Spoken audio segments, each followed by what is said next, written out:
happy Wednesday, happy December 9th, happy holidays to everyone. I'd like to welcome a couple new subscribers here, and if you're not sure what I do or what my videos are about, I'll give a quick rundown.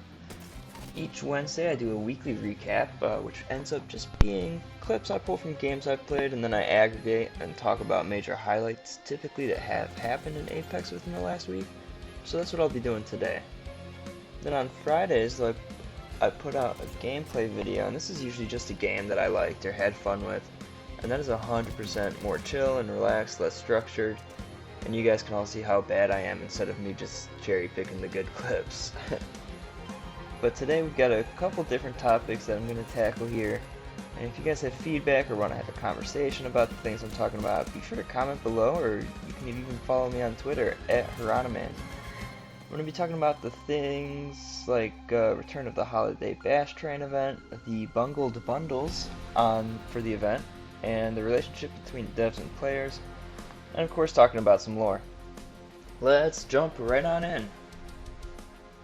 So by now the Winter Train event is happening once more. They did this event last year and it was immediately a fan favorite, so if you played last year you'll notice they really didn't change much about it, which is a good thing. This limited time mode is so much replayability, is a ton of fun, and nothing counts stat wise. So if you die 18 times with no kills, it doesn't count against you, but also if you get hit 20 kills, it also doesn't count for you. Mirage is the announcer, and you can expect some great Mirage lines, like talking about how everyone should go celebrate at his bar, but also bring a jug because the bathroom isn't really working right now. Each day the legends have a different loadout, so strategy will change. I personally like Wattson for this mode in general just because of her abilities, but Caustic is obviously a big mood. I also have to say it's so nice to see World's Edge in its Season 3 state and lighting again. Are you guys loving this mode still?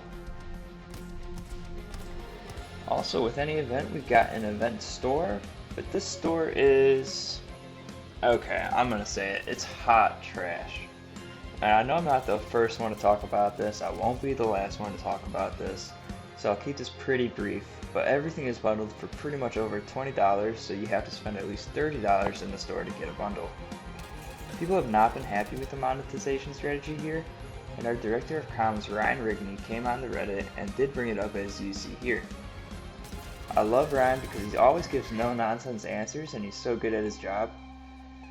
But basically what he's saying is that they're not going to comment on monetization until there's a positive change being made, because what's the point if nothing changes? One example of this is this tweet from Black Friday about a messed up bundle price for Black Friday. The monetization issue was fixed, so a positive message was put out. He's also said anything about money and pricing won't be coming from him on Reddit or his personal accounts, so don't expect people to answer questions about monetization on Reddit, Twitter, anything like that. All the things like money, store related, will be coming from official Apex channels. So if you're one of those guys, you can stop bugging the devs on Twitter and Reddit about it. That brings me to our next topic actually, and it's something that has happened last week, but also the last forever, and that is dev harassment. And this isn't like specific to Apex or anything, this is a pretty industry-wide thing, unfortunately. I've said time and again, I don't tolerate it, I don't participate in it. These are people with families, and sometimes people, the players need to be reminded of that. And yet, some others are still sending death threats or other BS to the devs.